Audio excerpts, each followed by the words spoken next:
Hello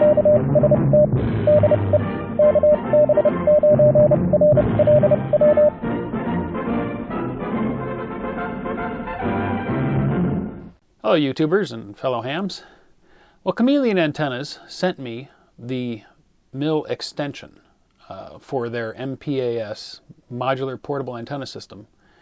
And the extension allows you to extend the length of the vertical element. Combining the extension with the existing vertical element that comes with the kit by itself, you end up with a total length of 17 foot 4 inches. Which is about 5.3 meters for the vertical. Now you still need to use a counterpoise wire of about 30 feet or so, and they recommended that the antenna be elevated somewhat off the ground. So, to test it in the vertical configuration, and remember, now this is a modular kit for doing many different types of antennas, and you can play around with end-fed wires, dipoles, slopers, inverted Ls, and verticals. I did test it as a sloper, well, sort of an inverted L, where I ran the wire up my telescoping mast and then draped it down to a support. And it worked fine. I made contacts and was able to tune it on 80 and 160 meters with about 90 feet of wire, so it worked pretty well. But in this test, we're talking about the vertical with the extension. Now, the manual refers to the extension as if it's part of the kit, which it really isn't. It's an optional piece. But if you do plan on using the antenna in a vertical configuration, definitely get the extension. It's worth it. With that on, it performs pretty darn well.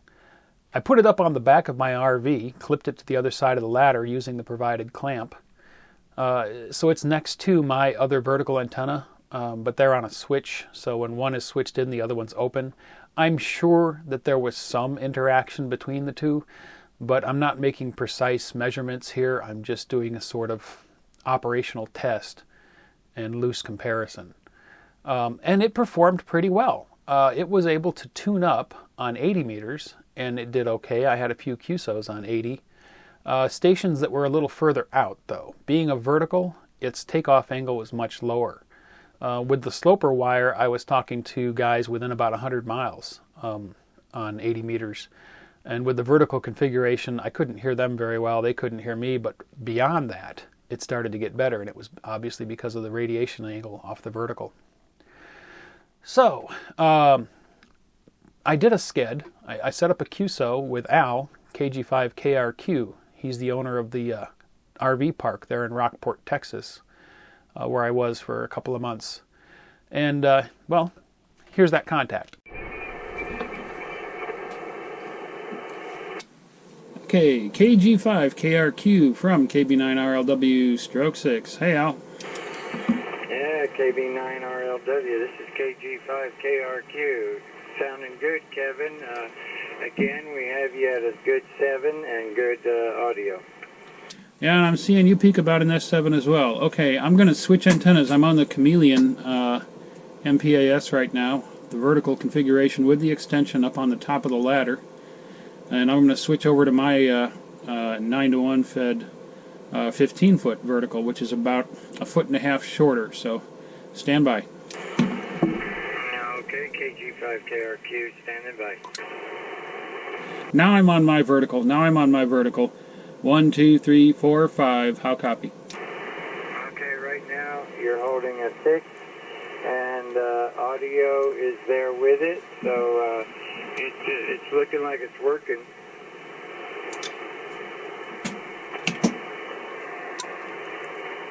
Alright, now I'm back on the Chameleon. Any difference? Yeah, you came up to a 7. You came up to a 7 that time. Alright, so it is outperforming my old antenna by a little bit on 20 meters. That's good. I know that it does not outperform me on 17, but on the other bands down, from 20 meters down, it seems to be doing better than my other antenna. Yeah, Roger. Well, the propagation is going from 5, and that last time you went above a 7, so it's wavering between 5 and 7, but it's holding mostly around a 7, and that last transmission was gave it above a 7.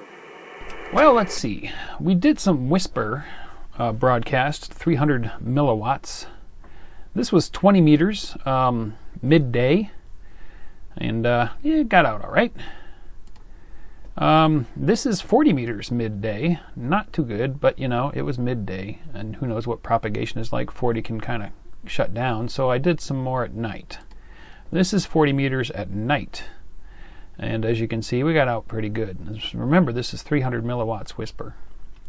And let's see, I also did 80 meter whisper transmissions. I was curious about this one, and as you can see, we're getting out probably one skip, maybe. It looks like there's a perimeter there. You know, you can sort of see where this distance is about the same. Now it could be that there's no other stations in here, but it still kind of looks like they were clustered out there, with the one exception of this guy over in Los Angeles. So anyway, I did hook up the mini VNA, and we did some sweeps to see how the antenna looked with the extension on it. And here is 160 meters. Now, they say you need an antenna tuner. Yep, you do. And they also say it won't perform too well on 80 and 160, being a shortened vertical. And I didn't make any contacts on 160, but as you can see, the SWR at the raw antenna is from, almost 8 to 1 down to 4 to 1. And we're across 160 meters there, it's just above 5 to 1. So yeah, you're not going to use it without a tuner, but that's expected, and that's what the manual says. This is 80 meters, and surprisingly, it is close to being usable without a tuner. Right in, let's see, 80 is from here to, here, right? Oh, yeah, right. Well, I gotta go back a slide. Can I go back a slide? Yeah. Right, to about here. So we're below 3 to 1. You'd still need a tuner. And they say you do in the manual, so that's no surprise. 40 meters, which is from here to about here. We're just above 3 to 1. So again, a tuner is needed on 40. 20 meters, things get better, just like before. So yeah, we're below, well below 2 to 1. Actually, I think pretty close to below 1.5 to 1 across most of 20 meters here. So 20 meters and up, the antenna did not need a tuner. Now, it outperformed my other vertical on 20 meters and down, 40 and 80. It outperformed my other vertical pretty well. From 20 meters and up, it was pretty close to a wash. This is 15 meters, and again, we're like around 1.5 to 1. So, you know, you could use it without a tuner on 15. Here's 10 meters, and it gets a little higher. You'd want to use a tuner there. We're at, let's see, yeah, we're almost up to 3 to 1 through 10 meters. And then finally, I did check it on 6. Now, it's not as goofy looking as it was with the shorter radiated element here. It's not too bad. You could use it on 6 meters without a tuner. You're below 1.5 to 1, pretty much all the way up through the band. So those were the sweeps, and the antenna, well, it's much better with the extender on it, I can say that. So there you go. With the extension on there, the antenna performed pretty darn good. I was really happy with its performance. Played around with it for quite a while. It held up pretty good to wind. It got quite windy one day there when I had it up on the ladder, and I did not have the clamp tightened down too terribly tight. I didn't want to pinch the aluminum pipe that was part of the ladder. You know, I just wanted to get a grip on it. It held okay. The winds got up to about 20 miles an hour, gusting to 30. Before it started to begin to a little more, and I decided I'm going to take it down. But anyway, it worked pretty well. So let's see, we covered the plots. Yeah, I guess that's it. We'll be looking at that antenna setup, or that kit, the MPAS kit, again in a future video. The next time I play with it will be probably in an area with trees, and we're going to try out an inverted L, a end-fed sloper, and maybe an inverted V too. If I get enough supports and trees and time, we'll maybe do a video where we try all 3 configurations at once. Thanks for watching. If you enjoyed the video, don't forget to give it a thumbs up. Also, if you're not already a subscriber, click to subscribe. Join us on the Facebook channel for discussion about the videos.